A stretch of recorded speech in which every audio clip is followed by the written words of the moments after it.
Because, unless Kuno lied, you should just be able to pull the panels aside. Don't you recognize it? That hideous pungency, that faintly cloying sweetness. Only death smells like that. Even though the strikebreakers have departed for the night, their smell lingers.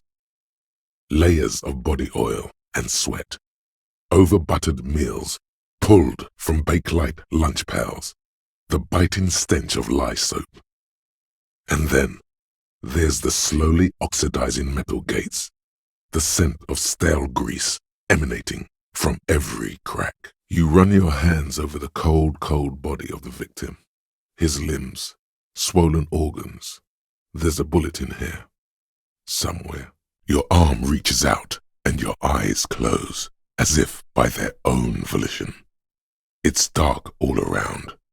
You feel cold, dead flesh through the latex glove. It's right under the palm of your hand.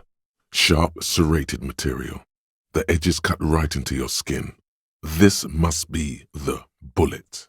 The thing you're looking for, it's not here either. Crawl out, spider. Ice cold, serrated metal. Its edges cut right through the latex and into your finger. Somewhere in the building, a child starts crying. You hear a radio tuned to a talk show and someone taking a shower. Two voices, both male, approximately early 20s. The voices are male, you think. Beyond that, you can't tell. Fabric rustles. The lieutenant's chin catches against his collar. He is looking on, shaking his head in disappointment. It's deep, in suffering somehow. He's trying to call you a pig. Pig, he says. The man groans once again, but his tongue keeps failing him. It's impossible to make out the syllables. A hand emerges from the blankets, trying to gesticulate something. Pigs, he says.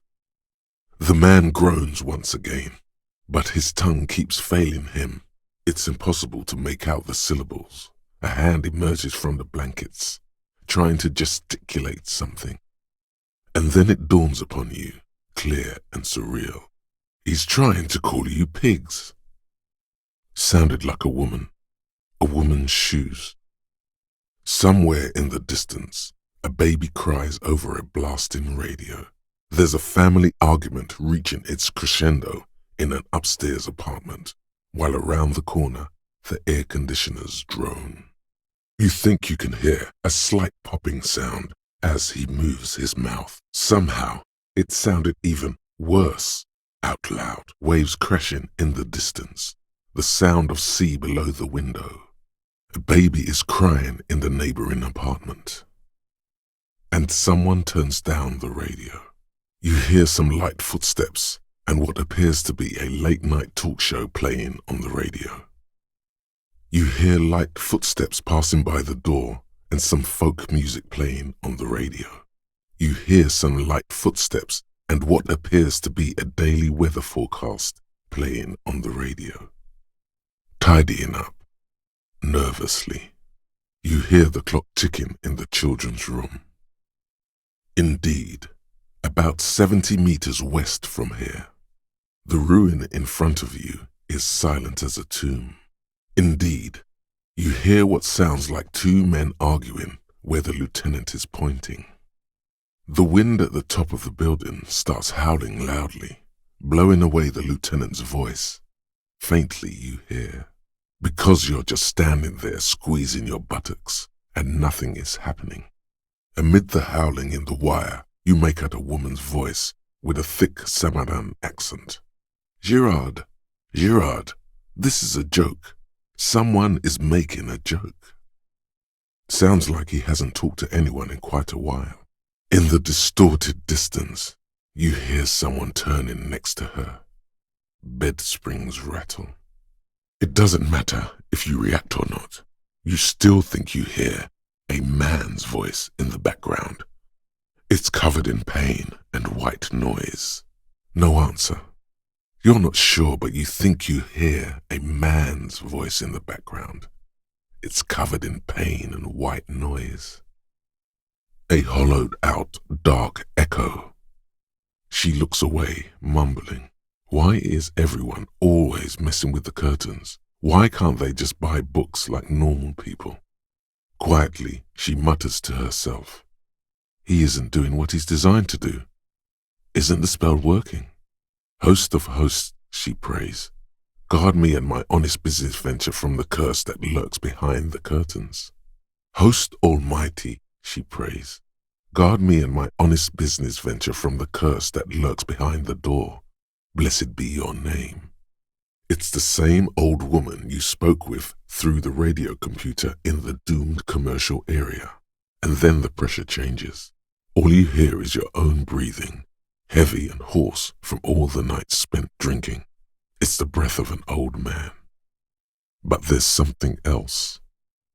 There has to be something big, something unexpected, something new, yet to be discovered. It feels like flying on an aerostatic, or when your ears pop, or like a subtle difference in the atmosphere, a weather change hanging in the air. What if the sound you're looking for is too low for you to hear it? Suddenly, a rhythmic beat permeates the walls, causing a small patch of decorative stucco to crumble onto the wooden floor. Everything disappears. You are draped in silence like a drowning man staring into his puny little headspace. Still nothing. Sauna isn't even looking at you this time. You can hear some small animal cross the floor in the chancel. It's that quiet in the sanctuary. No wind outside, no waves, no floorboards creaking. Total, continuous silence. This is unnatural. This is it. A great roar. The vault of the roof twists above you. Glass shatters somewhere near the door. It's coming down. A voice seems muffled in the silent church. It's your ears adjusting after the exposure. The ocean feels distant.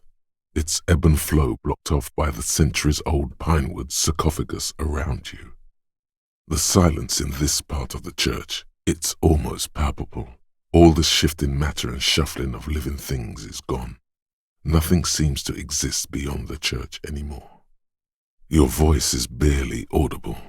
Not a howl, but the softest of whimpers. You produce a few muffled thumps, after which the silence feels even more total, somehow. And then it's gone, almost all of it, but for the faintest of hums. The silence, the darkness, they've enveloped you as in a cocoon. You cannot move anymore. Maybe if you were to stand in just the right spot, even your footsteps would be completely silent. You can hardly hear your own breathing. The remaining windows rattle from a strong gust of wind. They're covered in a thick layer of grime. They must have been like this for 40 years. Dripping water falls from a high place. All you can see is the shadow of a collapsing staircase. Flying faggot, winged pig, shit is airborne. These are the only words the wind coming in from the Insulindian Ocean carries to you. Oops, yes, the noise would do the trick. It'll be terrible.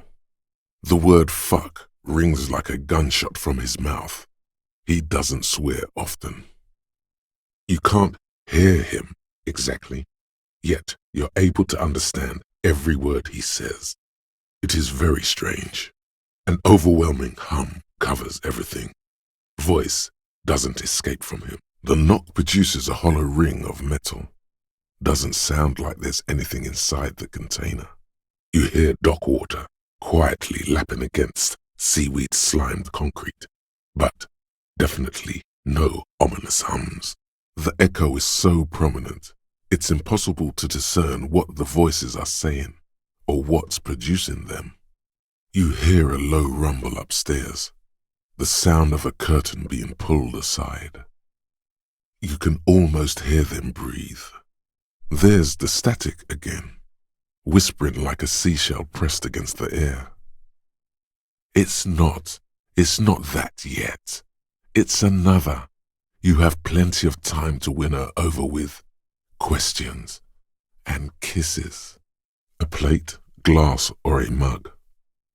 In fact, it's oddly silent in the yard around you. No birds chirp.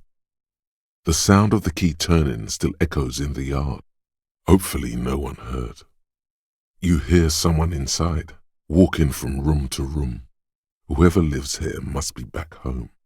All you hear is a small gurgling sound as a trickle of blood appears on the man's lip. Welcome to Revachol. You hear him yell at a redhead woman visiting the fritter nearby. The crackle of bones. Inside, you can hear it. A shrill laughter interrupts you, echoing across Martinez. It's Kuno. Then, a shrill laughter interrupts you, echoing across Martinez. Then, a faint, irregular breathing sound resonates through the gap, almost inaudible, but still there. You hear a tiny rattle, a small radio, cracking somewhere, an earpiece. You keep them rich. Way to abuse that power, man, she says, thinking you can't hear her. Maybe she didn't hear you. A little louder. The young man gulps like he's trying not to cry. The young man gulps like he's trying not to cry. Somehow, you manage to hear him sigh. It comes to you like a blue whale. You sense it stir the tranquility of the deep. A single note of bass passing through. Then it's gone. Back to El Silencio. You hear a wave crashing outside. Not far. It's a big one. The rumble dissipates into the bass line. Psst! You can hear the would-be leader whisper to his friend. Don't let him know he doesn't understand the fish thing. He missed one A. Ouch. That must hurt. And something small inside, light, made of paper or cardboard, or dried flowers perhaps. You hear the sound of a page ripping. There's papers rustling in the background. She's clearing her desk, preparing to take notes. Perhaps you're simply imagining it, but it seems as though you're learning to pull apart the fibers of this auditory felt. You focus on one strand in particular, one that sounds very nearly human. No shit. How are they supposed to hear your acknowledgement over the thundering of their own rotors? Perhaps you're simply imagining it, but it seems as though you're learning to pull apart the fibers of this auditory felt. You focus on one strand in particular, one that sounds very nearly human. Girl child, you hear her say. Girl child, girl child. A dog barks. A gunshot echoes off the walls of some distant building. A dog barks. A gunshot echoes off the walls of some distant building. A dog barks. A gunshot echoes off the walls of some distant building. A dog barks. A gunshot echoes off the walls of some distant building. A woman's voice. A dog barks. A gunshot echoes off the walls of some distant building. A woman's voice. A dog barks. A gunshot echoes off the walls of some distant building. A woman's voice. A dog barks. A gunshot echoes off the walls of some distant building. A woman's voice. A dog barks. A gunshot echoes off the walls of some distant building. A woman's voice. A dog barks. A gunshot echoes off the walls of some distant building. A woman's voice. A dog barks. A gunshot echoes off the walls of some distant building. A woman's voice. A dog barks. A gunshot echoes off the walls of some distant building. A woman's voice. Maurice, what? A woman yells. Then, yes, yes, okay, if it was the police. She starts explaining something. You hear someone whine in the background. My eye, Doc, my eye. He's carelessly chewing on a piece of hard candy.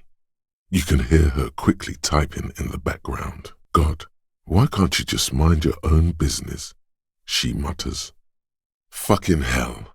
And why me? You hear through the white noise. It's like 1,000 radio stations are being blasted into your head all at once, but her words are the only ones you can make out. Her laughter is throaty and warm. It rhymes with the waves and the cries of the gulls. Her laughter is throaty and warm. It rhymes with the waves and the cries of the gulls. Her laughter is throaty and warm. It rhymes with the waves and the cries of the gulls. Her laughter is throaty and warm. It rhymes with the sunlit waves and the cries of the gulls. The voice of a youngster on the other end sounds as enthusiastic as that of a man walking towards the gallows. That's it, the signal in the noise, the thin whisper. From within comes the faint sound of a broom sweeping across the concrete floor. But the sweeping on the other side has stopped. A squall of birds, hardware operating in the harbor, firm, self-evident. Turn it off. This isn't music. Like a leopard waking from its sleep, yawning and roaring at the same time. Everything sounds okay. No drumbeat of total war yet. If anything, everything sounds too okay. Really? He says, low and tired. The blind leading the blind doesn't even begin to describe it, is what he said. Nest in your abdominal cavity like a little wild mouse. The masked man's words are barely intelligible, but you can hear them. Like dice rolling. There is a radio in the distance, a radio of the world, playing sounds. Good morning, Elysium. Soon you will return to the world. About a week's worth of mail has collected in there. They'll empty this very soon. We'll fuck the system from the inside later. Just be cool now. The damage will be tenfold. Everything has gone very quiet. It seems as even the waves have ceased their crashing against the promenade. It feels heavy. He mumbled, "You certainly had me fooled." He mumbled something to himself. It seems to be a variety of curses. The ship takes off like a silvery mosquito, unfolding its rotor blade arms. She mumbles reading, then puts down the soft cover. You are eavesdropping on your subconsciousness. Honestly, your ear isn't hearing a whole lot. The distant hum of the industrial harbor, the traffic. But, admittedly, there is a high-pitched noise somewhere there too. But then, isn't there always? You hear what sounds like an enthusiastic gurgling coming from the spirit bomb in your pocket. But for the sound of conversation on the water, there is someone inland waiting for you. There it is again, to your north, as it has been since you came to the coast. The reeds whisper, stalks rubbing against each other, but then, in the middle of it, you thought you heard something, but it's just the reeds. Something completely different. It sounds like a bow, very slowly being drawn against the strings of a violin, a very small violin, made of reeds and rushes. There it is again, to your north, as it has been since you came to the coast.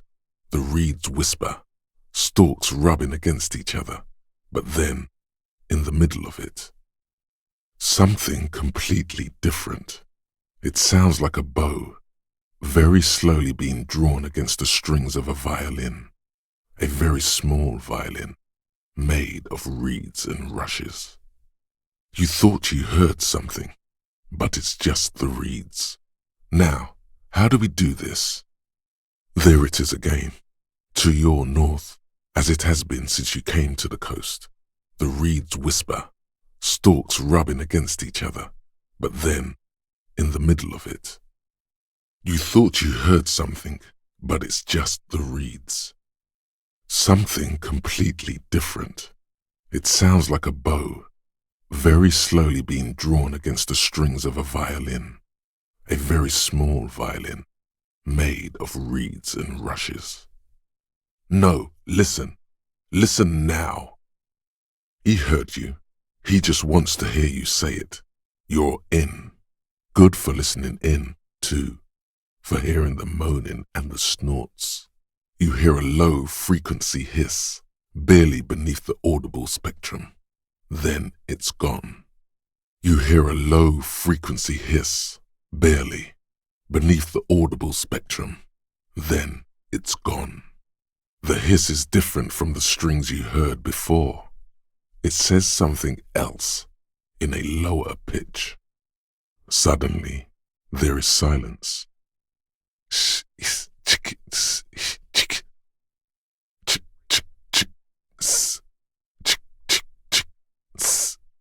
I should have known they'd send the fucking clowns for me, you hear him mumble to the blackened logs.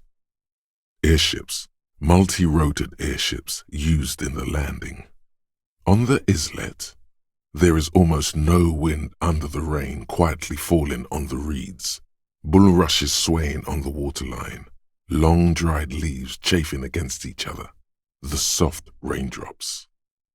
On the islet, there is almost no wind, just snow quietly falling on the reeds, bulrushes swaying on the waterline, long dried leaves chafing against each other. The dry grass crackles under your feet as you stop. Far away birds' wings touch the still surface of the sea. A low hum. The air slowly moves through a concrete box, through its ancient slits and cracks, resonating, hollow. A big building. Air flows out of a pillbox window. There is very little there. The air cossets flowers on a meadow. Absolute silence. Reeds motionless. Bulrushes motionless. The faraway roar of the city, distant like today's dream. Before it, the sound of sand. The low tide filtered through its grains. A bird tending to its feathers.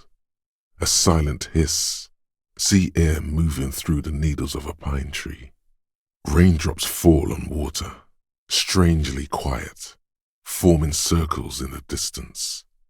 Snow falls on the water, melting away without even a whisper.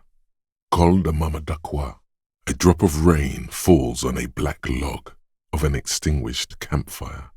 A flake of snow falls on an extinguished campfire. Hiss. A jitter. A sound impatient to happen, but not yet in this world. The flock of quail departs, now more than 100 meters away, 102, 105. On the islet, there is almost no wind, just the light movement of air through the reeds. Bulrushes swaying on the waterline, long dried leaves chafing against each other. All around you, the hisses and chirps of locusts fill the musky air. The earthen floor of the shack has been shaped into mounds of mud, dotted with little holes for windows. Heaps of leaves are rotting among the mud-caked towers. Dozens of little locusts feed on them, buzzing away with vicious joy. Kuno has really outdone himself here. Sounds like you found the locust, detective. Sounds like you found the locust, detective. As you turn away, heaps of leaves are rotting among the mud-caked towers. Dozens of little locusts feed on them, buzzing away with vicious joy. Heaps of leaves are rotting among the mud-caked towers. Dozens of little locusts feed on them, buzzing away with vicious joy. The kid in the yard has really outdone himself here. The hinges creak under your weight, dangerously so. Your movements cause tiny little clicks, like dice rolling somewhere far away, as the plates reorient to your motions. As he moves, the interlocking pieces of his armor click, softly. The shot rings in your ears, a low tinny ring. Then the Hardy Boys yell something. The shot rings in your ears, a low tinny ring. Then the Hardy Boys yell something. The shot rings in your ears, a low, tinny ring. Then the Hardy Boys yell something. The shot rings in your ears, a low, tinny ring. Then the Hardy Boys yell something. There's a coarse shuffle against something. Is it a gun? In the silence, a sputter of wings. A flock of quails takes off in the distance. Do you remember the sound of wood cracking? The billboard. Water drips down eaves of Eternite. The jetty below her feet creaks to the tune. It's a purposefully shrill laugh, like he's practiced it for the express purpose of annoying people. Silence. The wind blows. You hear gasps beneath the howling of the wind. Your clearance will not go up while you're within earshot of the Union headquarters. Jingling his car keys in his pocket. The buzz of electric lights blends together with the slow rumble of the ocean waves at night. Shut up. We can't hear what he's saying. Once more, you hear that odd clicking sound coming from Gary.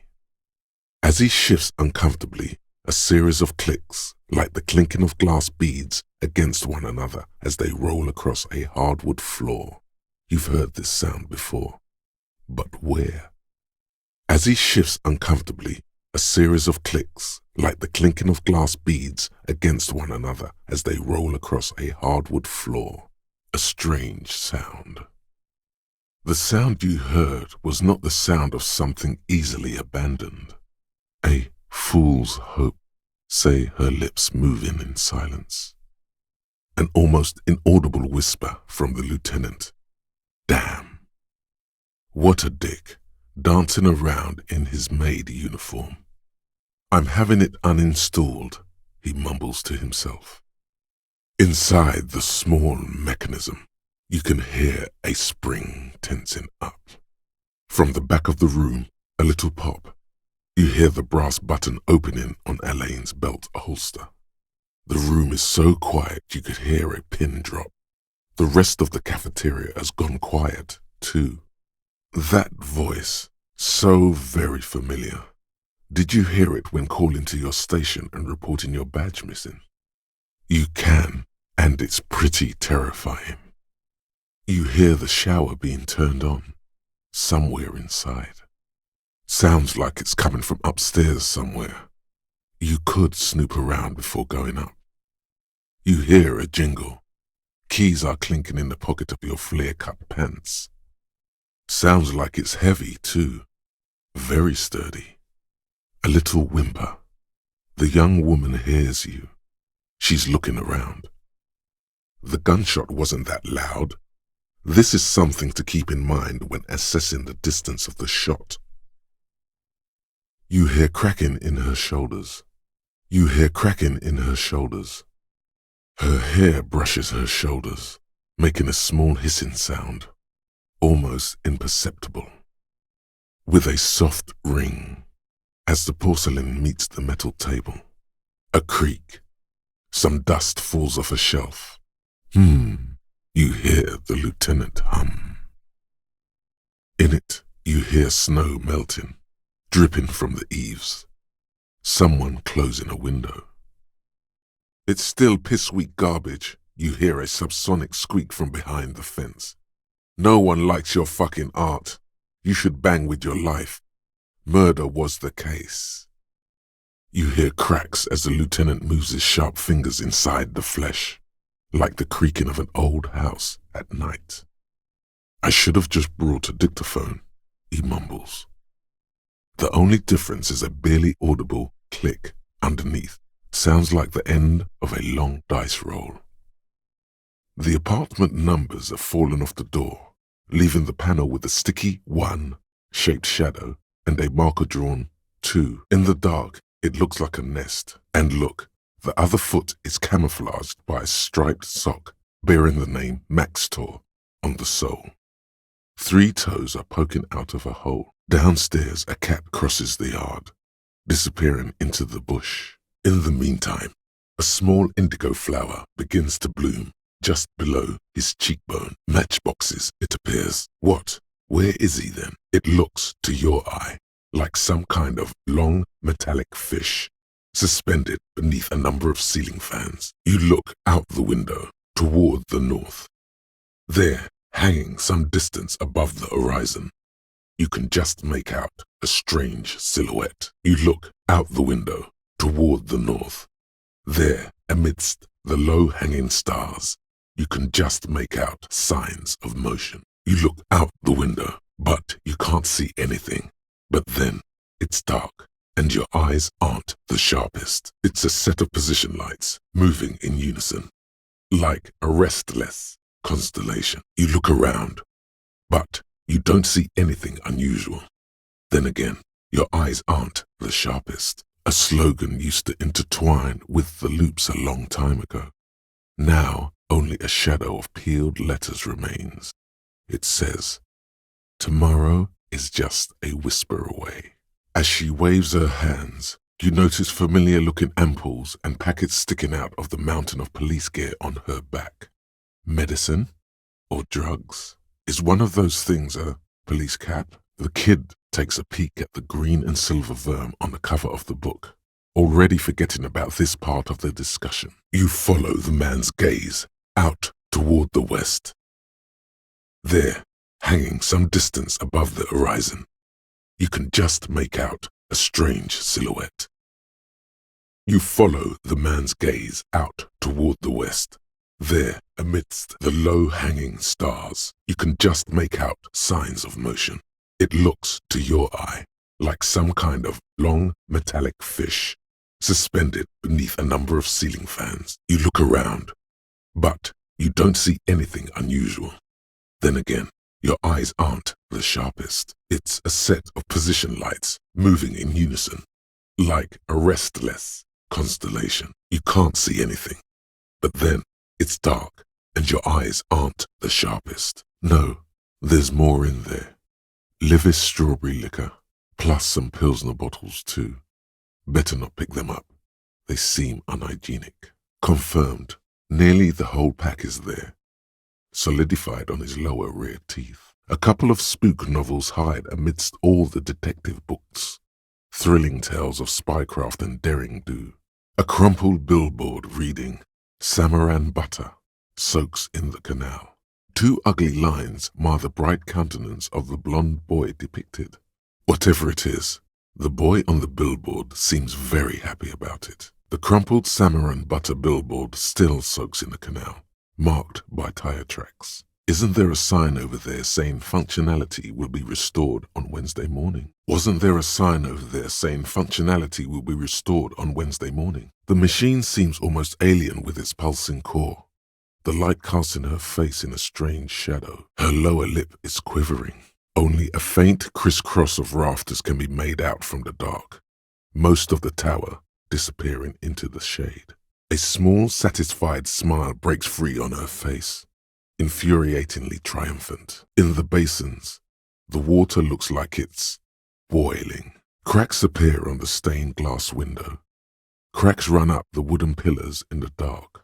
Measurements have been marked down around the bowls, each chalk-drawn line representing a centimeter on the floor. It's like there's something moving up there.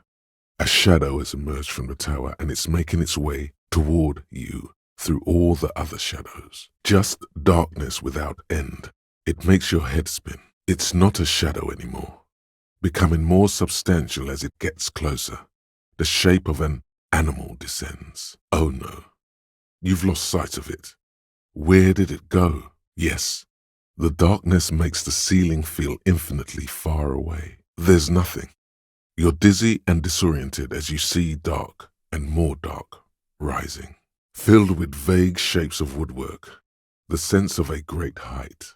The orderly rows of ceiling panels become barely visible, then disappear completely in the darkness of the tower overhead. The netting is a little untidy, messier than the others, like someone or something picked up the trap and shook it before dropping it back down on the ground. The netting is a little untidy, messier than the others, like someone or something picked the trap up and shook it before dropping it back down on the ground. The netting is a little untidy, messier than the others, like someone or something picked up the trap and shook it before dropping it back down on the ground. The netting is a little untidy, messier than the others, like someone or something picked up the trap and shook it before dropping it back down on the ground. There's one bump on the road.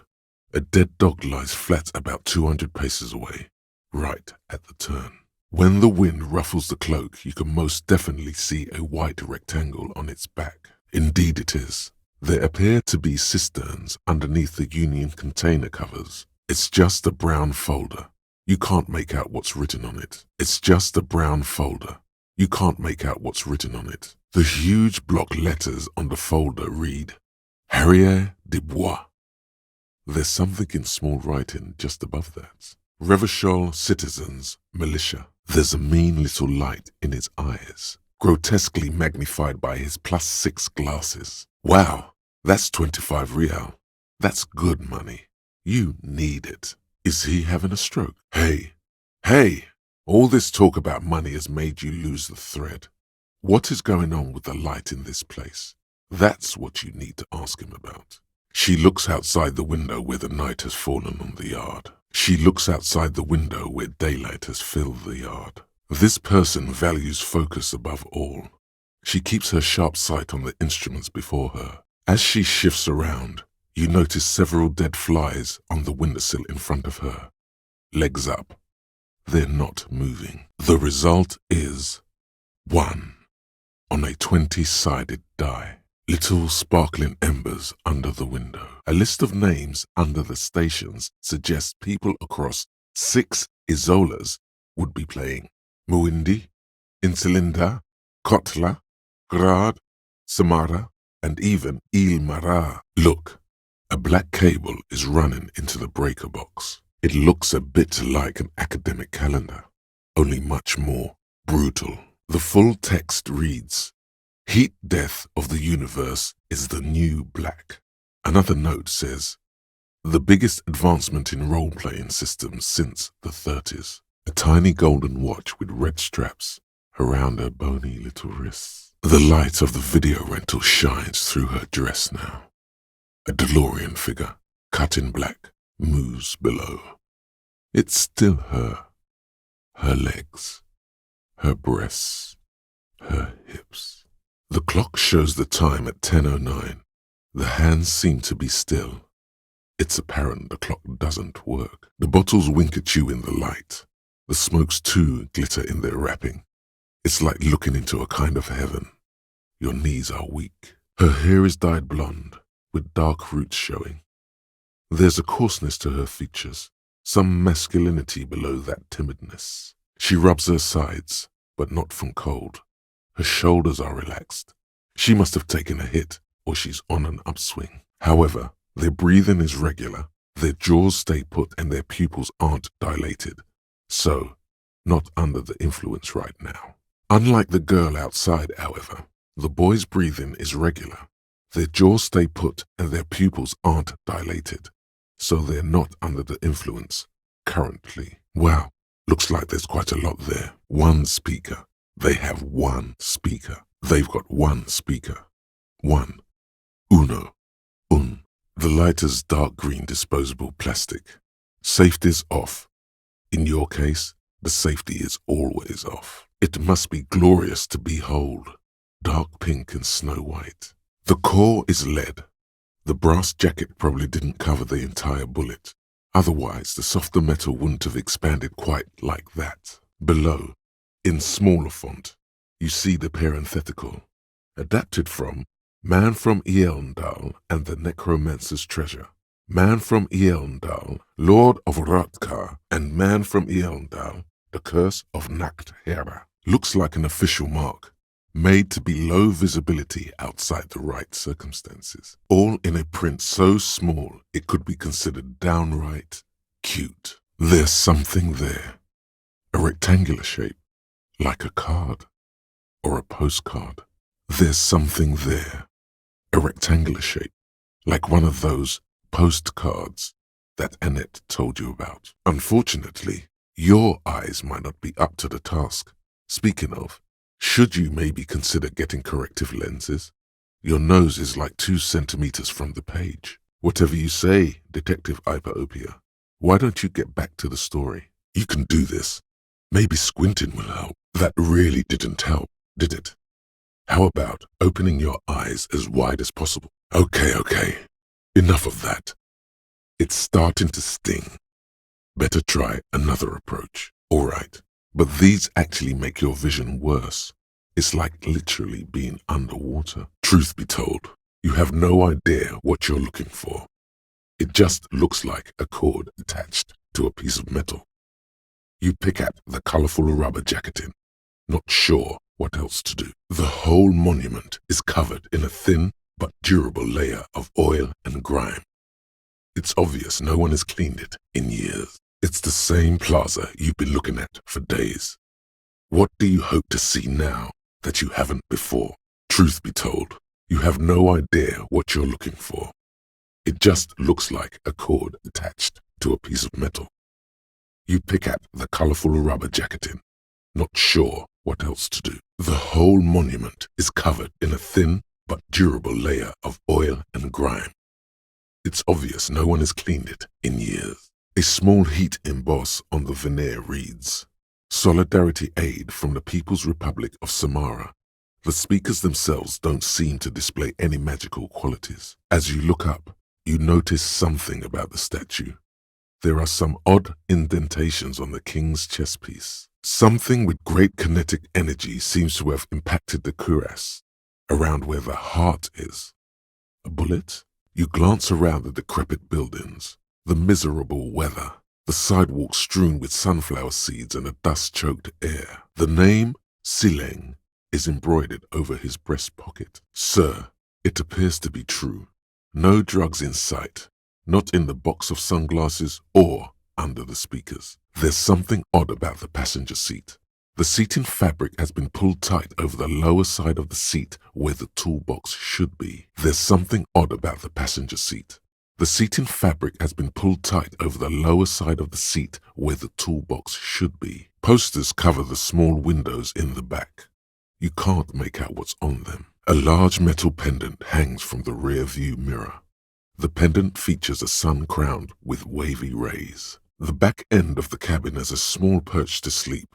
Large ashtrays. There are several suns and wheels sewn into the curtains. He is very tired, but the dark circles under his eyes make him look younger, not older. He's right. There it is, green and shiny under the glowing whirling window. The sky above is dark and the lights sparkle. Something like the dark blue, serious color of the early night sky above. Some specks of dust shimmer in a faint beam of daylight falling from the window. Other than that, the room is dark. Some specks of dust shimmer in a ray of streetlight falling from the window. Other than that, the room is dark. Someone has waxed it recently. Those rings around her eyes. Her tired voice. She's been staying up late, listening in on the conversations crisscrossing Martinez. She's carrying a 2-barreled front loader. Remain careful. The gun she's carrying is a 2-barreled front loader, not like the murder weapon. She's right. They're made mostly of plastic. A cheap novelty gift you can buy from a flower shop or a kiosk. Tattoos? For a moment, his jaw tenses up, and his gaze is sharp and clear. Then he relaxes again. On the patch, gamma radiation lines crossed with a red drop of blood. Or has another light shining on the ceiling caught his eye? It's hard to tell. She does have eyes that seem to be smeared with coal. The crowns of her teeth are porcelain, white as the boat's hull as she smiles. Her irises are light green, like the river Esperance in bright daylight, upstream where it's clearer. She wears fingerless gloves. Her fingernails are cut short and fractured, like those of a working woman. Green livery, changing into red, blot by blot. Slowly, the sails turn grey-blue as more oxygen gets between you. You could be wrong, but from here it appears as if she's running the brush across her throat in a soaring motion. A wink. There is a mischievous streak to him egging you on. This might go beyond mere strategy. A sparkle of lights on a nighttime horizon, reflected in the dark sea. A sparkle of lights on the horizon, like evening stars above the curvature of the planet. A sparkle of lights on the horizon, like morning stars above the curvature of the planet. A collection of tall ghosts behind the water vapor, light reflecting off their glass windows. Around the large wooden building you see chunks of sea ice gathered on the beach, and a small tent set up on the ice. A flock of seagulls takes off nearby, startled by the roaring radio. Lets you see things in the dark you would otherwise miss. The sandwich looks like a culinary wonder, well made and abundant in components. The author sure knew their craft. In addition to the obvious slice of ham, a fat one, you notice a brim of a tomato peeking from below. And is that mayonnaise? Nothing. A persisting darkness, dancing lights of pain, distant shadows cast by them, like a hellish play. Watch out! To your left, DePaul is about to take a shot too, at Kim. This is the scab leader. His chest rises and falls under the ceramic breastplate. His fingers reach for the butt of his sidearm. This is the mercenary at the gates. His chest rises and falls under the ceramic breastplate. His fingers reach for the butt of his sidearm. Even at this distance, you can still make out the ugly tie suspended in blue liquid. It looks extremely worried. His lips, moving, swollen with fear, are trying to say, shoot him, but he can't. A faint sticker on the side reads, RCM Emergencies Desk number 8102, with a slogan, Mankind, be vigilant. Eat shit, pig, fucked by the coon, and St. G with a crown have been scribbled on it. Jenny is a whore, and best set mailbox also. Doesn't look like he's imagining it. She's black. Are you sure? In the mirror, it looked like you were pink, grey, and more than a little reddish. What if I told you there's a mirror on your bathroom wall upstairs?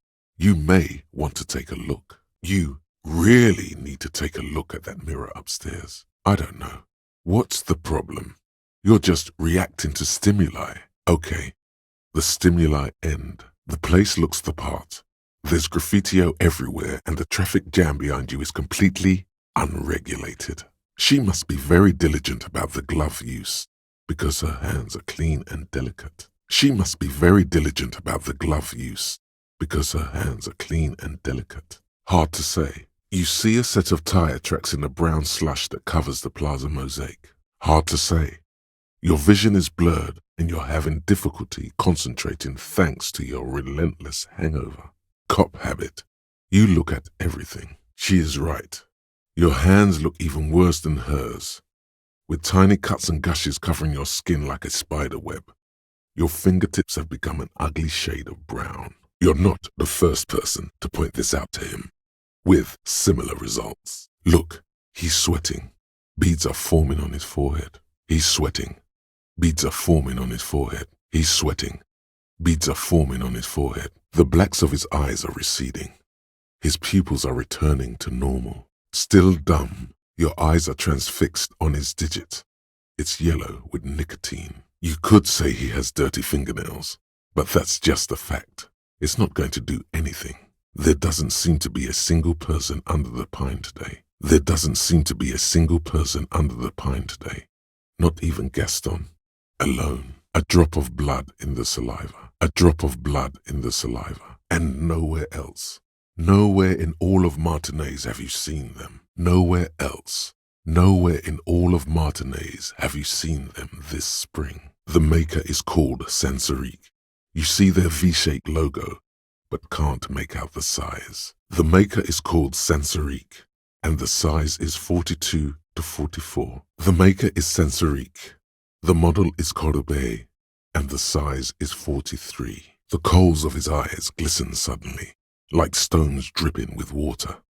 Is he crying? Even a wildlife photographer couldn't make out a familiar form, let alone a giant stick insect. However hard you squint, you can't make out anything recognizable, let alone a stick insect. Looks like a camera. Yes, shifting around in the reeds around it, in the muddy water.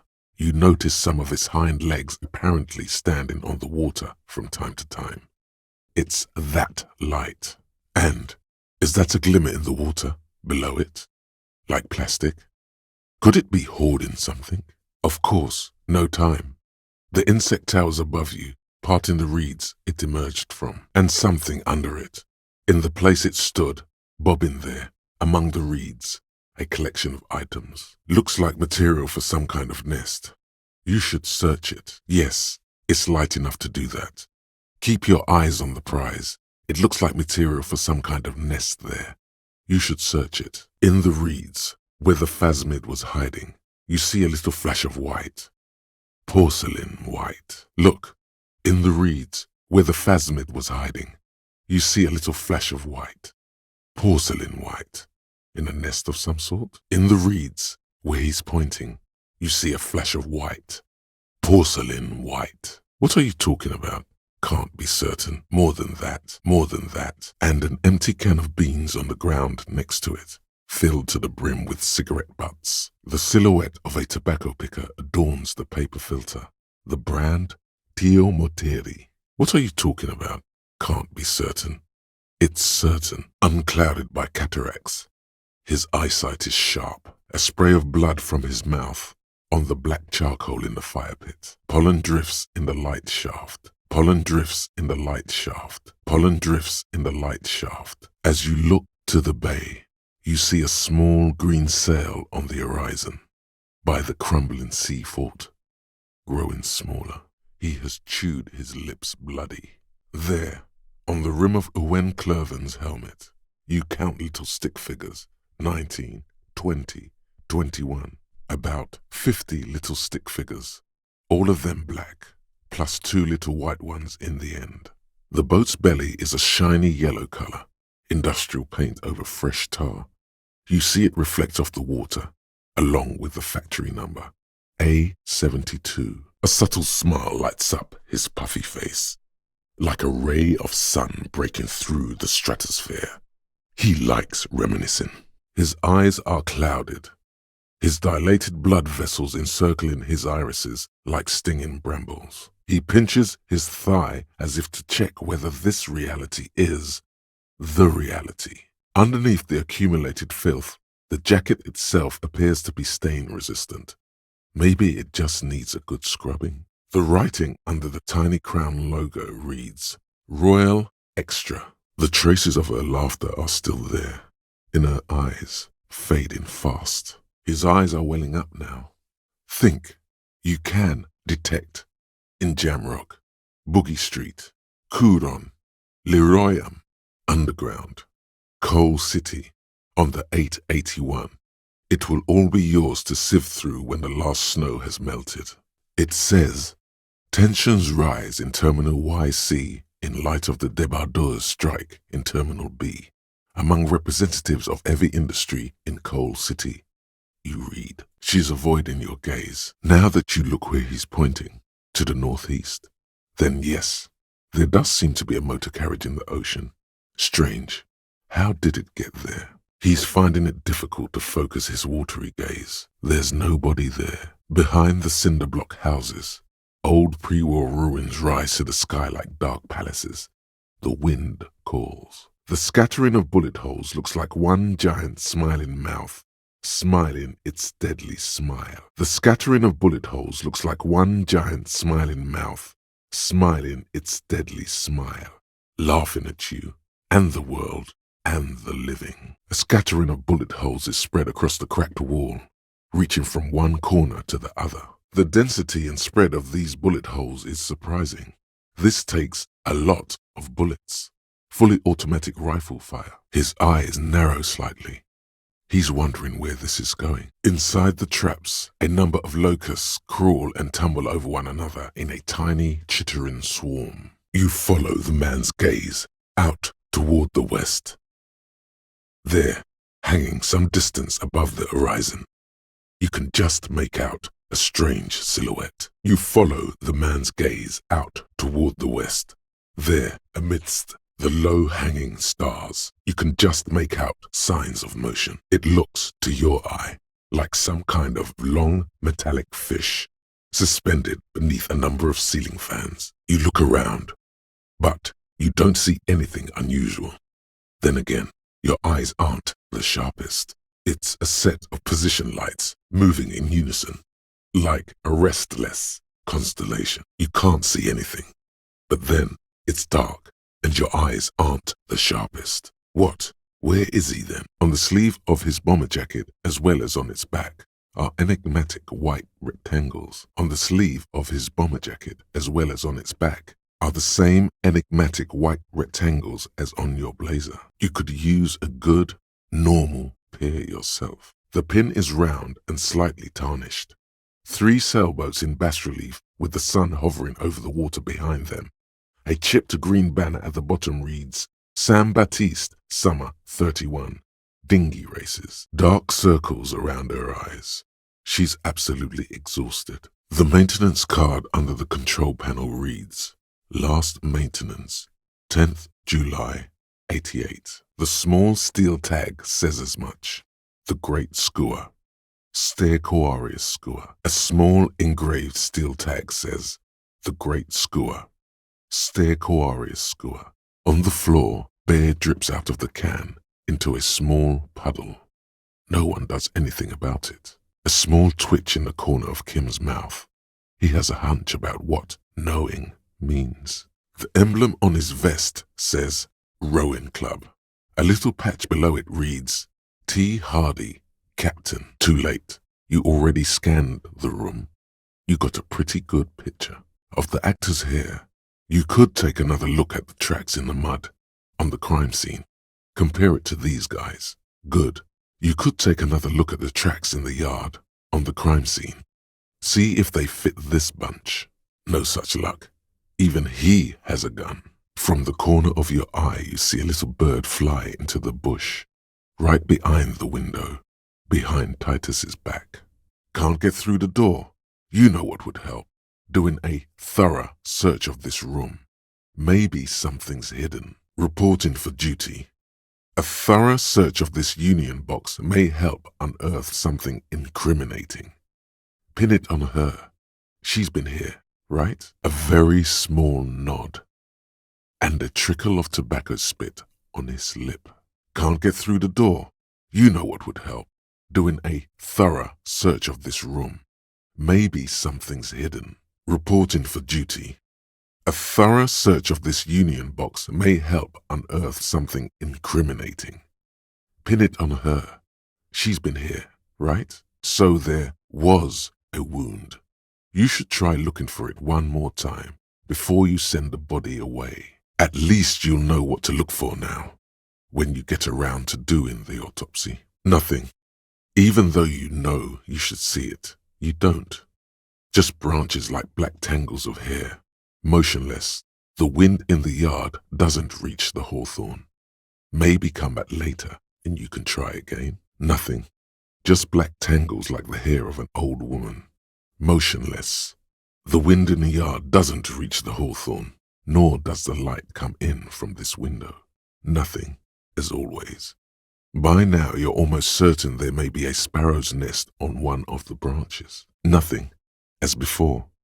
Just black branches. There's a yellow ribbon tied to one of the branches. Light yellow, faded with time. A tiny splash of color in the blackness of the thicket, hanging from it. A bronze key. Still, you see something akin to respect in his eyes. People are beautiful, statuesque, parodies and tragedies of themselves. A great democracy of creatures. It's morning outside, you think. She hasn't had time to put her makeup on. This is her morning cigarette. She looks tired, her beauty waning faster than it ought to at her age. Her eyes are brown and her face is speckled with birthmarks. She can't be more than 28. There's still a dent in the vinyl where you punched it before. Wow, that's unbelievably orange. Anyone can see that.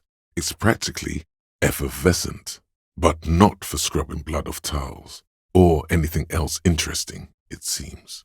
It says whirling in rags on the aluminium keyring.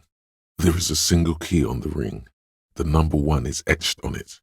It should open the door. It could be that your eyesight is still too poor to notice it. Behind that window. It could be that your eyesight is still too poor to notice it. Behind that window. There, across the grey water, amidst crumbling concrete, a birch tree, and the half-sunken ruins of a flak tower. There, across the grey water, amidst crumbling concrete, a birch tree, the ruins of a flak tower, remember? There, across the grey water, among crumbling concrete, a birch tree, the ruins of a flak tower, remember? One person has been here. They've gone back and forth.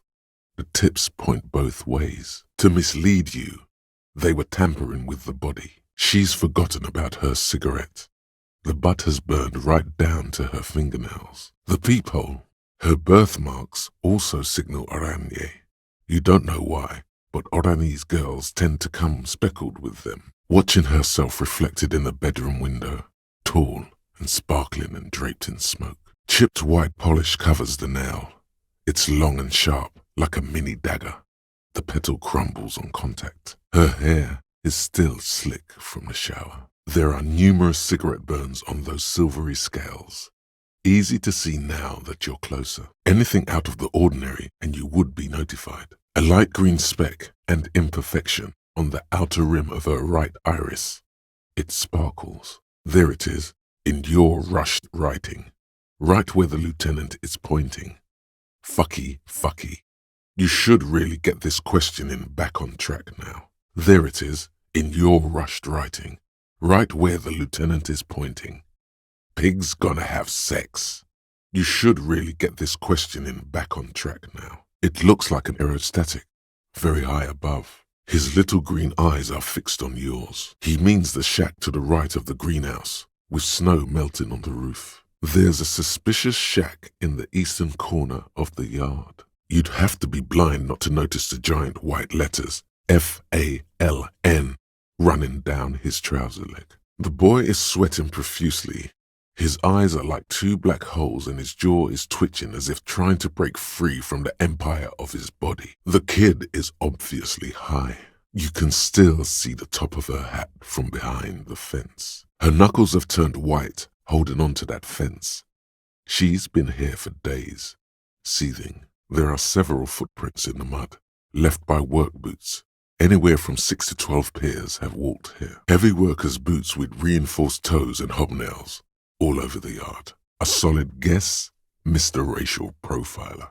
The whorls are in the shape of a letter and number combination, E50, 100, 1000. He wears a wide leather belt around his waist and a gun holster under his arm. These eyes used to be blue, baby blue, because it's nice and orderly. Well-laid palette, easy on the eyes. There it is. You see a shabby little door. Because there's a secret door hidden behind the panels of Eternite. That's why they're too orderly. It reveals no secrets at this time. The rest of the rags are just kitchen variety waste. A yellow old mug that catches your eye. But other than that, the rest of the rags are just kitchen variety waste. Just garbage. Somehow, the night air softens the smell of trash and sea brine. As the breeze pulls through the canvas like a shuttle through a loom, you catch a hint of something unexpected, something earthy, warm, and burnt. Something smells good. Soup à l'oignon. It's hard to concentrate in the smell. The sea air brings some relief. The smell is not as bad as a 2-week-old corpse, but it's definitely heading there. Yes, a sense of dread washes over you as you look ahead. No, it's much worse than that. It doesn't help. You can still smell it. The smell. It's awful and familiar. What is that awful smell? You've never smelled anything this bad before. It's pungent, but with a faintly cloying sweetness like cheap perfume on death itself. Don't be naive. A sense of dread washes over you as you look ahead. The water this side of the peninsula is cleaner, actually. Smells a little salty. Damn dog, taking up all your space. The fish smell is too rank too. though. A faint smell of burning rubber reaches your nostrils. A short circuit. The paper still smells of vanilla and chocolate. Even under this stench, you can feel it. The paper still smells of vanilla and chocolate. Apricot-scented chewing gum. An apricot-scented ghost wafts out of her. Her skin. The fabric. Into the flow of the air around you. Apricot-scented chewing gum brushes your cheek. An office. Something officious. Is that a word? There's a bit of dust in the air that may be triggering your allergies. The whole place could probably use a good deep cleaning, you think. We're getting crates and pallets calling to mind. Vast stands of winter pines. A swirl of ancient odors absorbed by heavy carpet fibers. But also a pervasive, treacly sweetness that somehow reminds you of cola nuts. It's like a rat crawled into your stomach, got drunk and drowned. You inhale. The cilia along your olfactory epithelium tingle with excitement as they sift through the swirling morass of industrial odors. First come the smells of the agitated strikebreakers, layers of body oil and sweat, over-buttered meals pulled from bake-light lunch pails, the biting stench of lye soap. And then there's the slowly oxidizing metal gates, the scent of stale grease emanating from every crack. No, actually. In fact, you can't smell much of anything. Perhaps your allergies are acting up. In a word, exactly what you would expect to find at any harbor in the industrialized world. Heavy fuel oil mostly, because it's an industrial harbor. It smells like a dead sea creature, tangled in grey strands of seaweed. It must have spent quite some time in the water before the tide deposited it ashore. It's not, though. It's toilet paper, you know, like the bits they put into public piss bowls, probably called Fermi Discrete or Axle or something. At some point in its journey, the ledger has seen the inside of a public toilet. A touch of cinnamon, the end of summer. You think the label says Tutti Frutti, which? You're not sure you smelled this one yet. Or worse, you have the nagging feeling you might have missed it. Remember when I said the smell of the upstairs bathroom was so rank they should have sent a poet to describe it? Maybe you should pay more attention then? Anyway, what your nose is trying to tell you is, the ledger was dropped into a toilet in the whirling in rags. By you. The toilet cleaner in your room smells exactly the same. Why, yes it is. Among many other things. This cleaning tablet is used by the whirling in rags. Perhaps that's where the ledger was dropped in the toilet. By you. Exactly like the gum wrapper you found. The same brand of chewing gum. Your nose does not understand what it did wrong. If you knew it was dunked in the toilet before getting chucked into the trash, why are you sniffing it? So you wanted to get in on the trash toilet stink collab. Find out what happens when those two get funky together? Okay, pal. Garbage toilet stink is not your fetish and you know it. Your nose does not fucking like this. Torturing your own nose for no reason is not conducive to case cracking, but yeah. Turns out your nose doesn't like self-indulgent literal shit huffing. Quelle fucking surprise. Come on, no more. The ledger is going back down, away from your nose now. Your nose is somewhere between grateful and resentful. Savor that new board game smell. A mix of wood, paper, and ink, all wrapped in the sweet must of cardboard. The box smells like cat piss, or like an old person with no money. There's definitely perfume in the air. It's spicy, with a hint of amberette, wafting through the bitter air of the cabin. The remnants of a sweet juniper-scented perfume, probably Grenade No. 5. Republica, a filterless cigarette from Mesk. Fumes of heavy fuel oil waft over you, making your eyes sting. The odor mixes with cigarette residue. He smells of heavy motor oils, and his breath of high tar content cigarettes, probably Astra Whites. His physique reeks of heavy motor oils. His breath smells of high tar content cigarettes, probably Astra Whites. Hey, isn't he like smoking right now? The smell is in the air. The air from the east is thick with the smell of crude oils, heavy metals and other byproducts of the modern era. You can almost taste it. You have developed a bit of a rind over the past few days. You have developed a bit of a rind over the past few days. A very, very faint smell of stale liquor still lingers. Or is it just your imagination? It reeks of cigarettes. Tell him. Worn cotton with a side of flea market or trash bin. That isn't a fresh paint smell coming from the wall. She's using heavy fuel oil. That smell coming from her paint bucket. It's not paint. It's heavy fuel oil. Your olfactory department wants you to know that it accepts no responsibility for wherever this line of interrogation leads you. The mucus gripping the sides of your nostrils is cheering. All scents and odors seem to have left the world.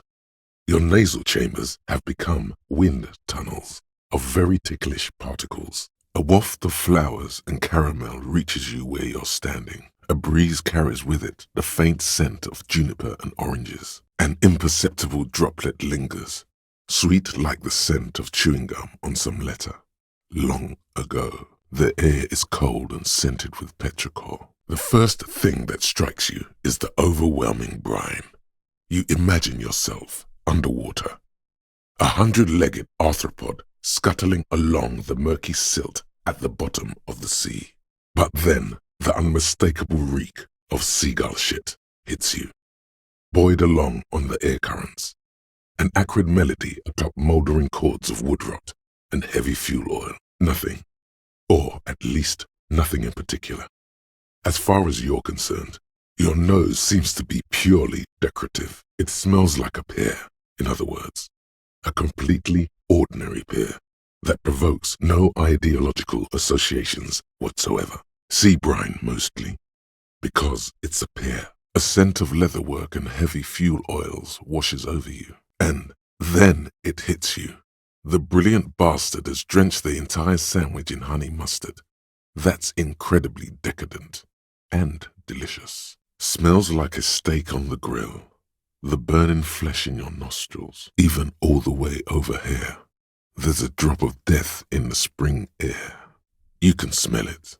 Even the kid can smell it. The scent of blood in the air. But what else? There was something you can't remember. The faintest smell, like you've never felt before. Like burnt roses, letting out that same smell, like summer burning. Smelling of tutti frutti and betrayal. The noxious odor emanating from the drunken man is strong and familiar. And then there's the smell. But you don't even want to think about that.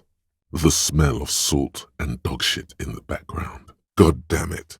Doesn't it ever leave? It is there. Like in your bones or something. God damn it. It is bad. Even you can smell it. The smell of sweat and glue. The worn floorboards. It's not so different from the putrefaction of the hanged man, actually. That soap scum smell. It smells like life, at least compared to you. The lieutenant is fastidious as a cat in matters of his personal upkeep. And yet, in the folds of his jacket, you can just perceive the stale and acrid traces of oil rags, transmission fluid, and brake pads. He smells like a man, a perfectly normal man. The lieutenant's aftershave, a common drugstore brand. Strong hints of pine needle. The lieutenant's aftershave, a common drugstore brand. Strong hints of pine needle. Awful smell.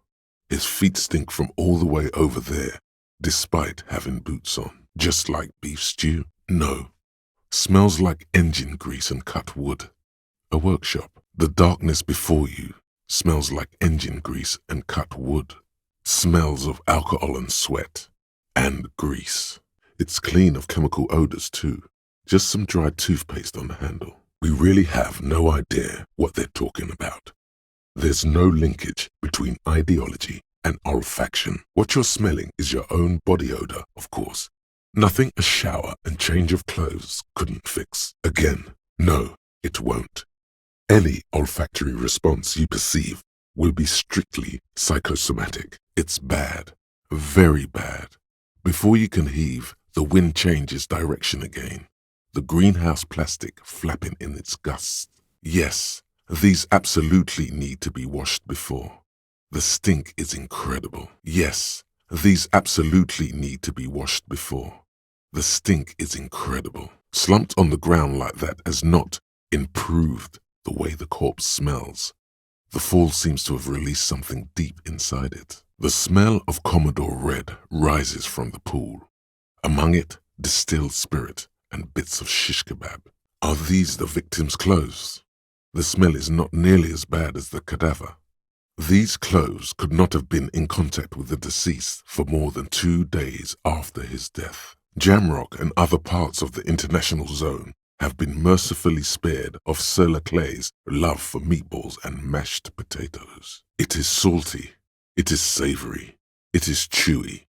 The hangover only makes the salami more tasty. It's an acquired taste. It's delicious, odorless, mostly comprised of water. Tastes like soap, unsurprisingly. Acidic taste on your lips. Corrosive. Once as a child you put your tongue against the rail. It was winter. That was a long time ago. You see waves churning below. Something cracks beneath your feet. Your reading is interrupted by the sound of the church door opening. A single speck of white shines out from the shade. For some reason, the printer decided to spare this one tiny dot of paper. It's just black upon black. Nothing to see here. A seabird has made a nest in one of the cabins, but even this looks abandoned. A remnant from a spring some 50-odd years ago. The dried sea salt chafes against your soft flesh. There, along the inside shoulder seam, you see the words, "No Truce," trademark, made in Igaunia. This must be the brand. Her hair is dyed blonde, with dark roots showing, and she wears thick black eyeliner. Most men wouldn't call her pretty. There is a manliness to her, a coarseness. Her hair is dyed blonde, with dark roots showing. Most men wouldn't exactly call her pretty.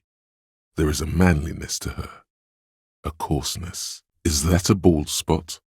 It's hard to tell for sure, with the fused together spikes, but it looks like he's balding. Yup, nothing wrong with that statement.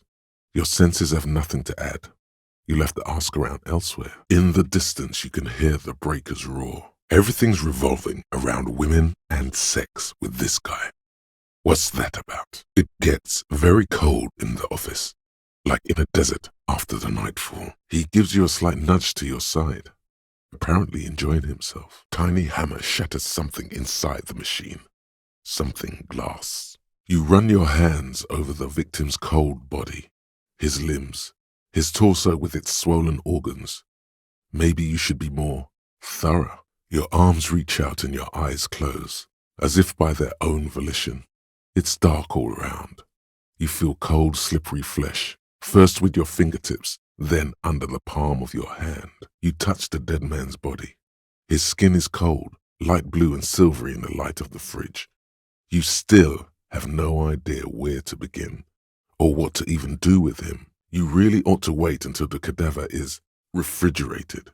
Digging around in this mess now is proving hopelessly difficult. Sharp, serrated material. The edges cut right into your skin. You see a hole, barely visible to the human eye. It is swollen shut, almost vanished. No larger than 0.4 centimeters in radius, the edges appear darkened. The thing you're looking for, it's not there. Crawl out, spider. Can you feel it? You're so close. Rip his jaws open now. Look in.